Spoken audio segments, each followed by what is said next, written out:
climate change, and he started by explaining why Cheshire East had been given the biggest share of their money to investigate geothermal. Well, they put forward a really good proposal.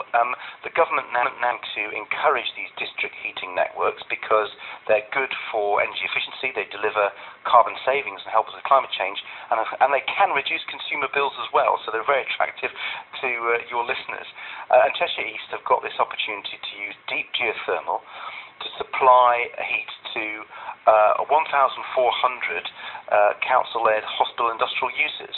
So it's, one of these things that could really help your area. What happens if the £200,000 doesn't lead to geothermal finds that are usable? Well, we think it will do. There's a lot of evidence that suggests in Cheshire East you've got real potential there. We've seen a number of deep geothermal heat projects already making progress or planned in places like Manchester, Crewe, Stoke, North Tyneside. So this is a real exciting option, and as a Liberal Democrat in this coalition government, I've been determined to push renewable electricity and here renewable heat. So if we can get these deep geothermal projects off the ground in communities like Cheshire East, that will be a real win. How much ongoing financial support will there be if Cheshire East find usable geothermal? What support will you give to actually take it off the ground? It's one step, I suppose, investigating. It's a complete another one, actually making it happen. Yeah, one of the key things is to work with areas like Cheshire East to build up a business case, because there are a number of ways of sourcing the funding for rolling out and deploying these new technologies, so the actual pipes go in the ground and people get the benefits. And the Green Investment Bank that the coalition has set up, one of its core tasks is to fund district heating networks, but it needs to know that the local authority community is coming forward with a realistic, well thought through offer. And this is what's been missing in the past. People haven't had this money that we've been providing today to get them to the stage that they have a proper commercially viable plan.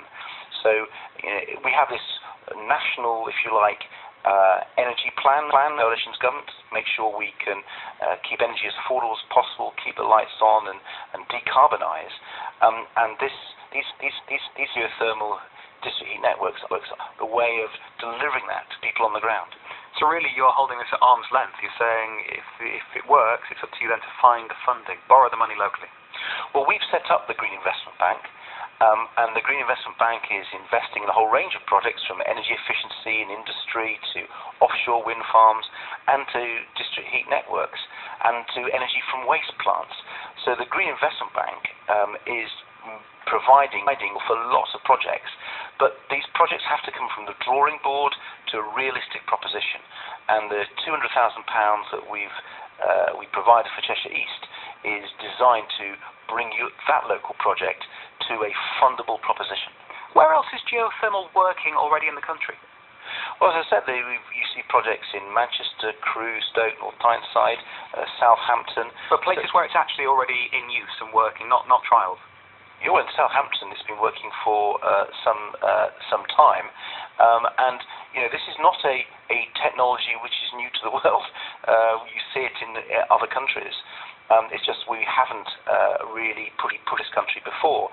We are committed to district heat networks, whether they're powered by deep geothermal or by other renewable sources, and the policies we put in place literally in the last year and a half, we'll see a much more rapid deployment of this exciting low-carbon technology, which promises the possibility of lower energy bills.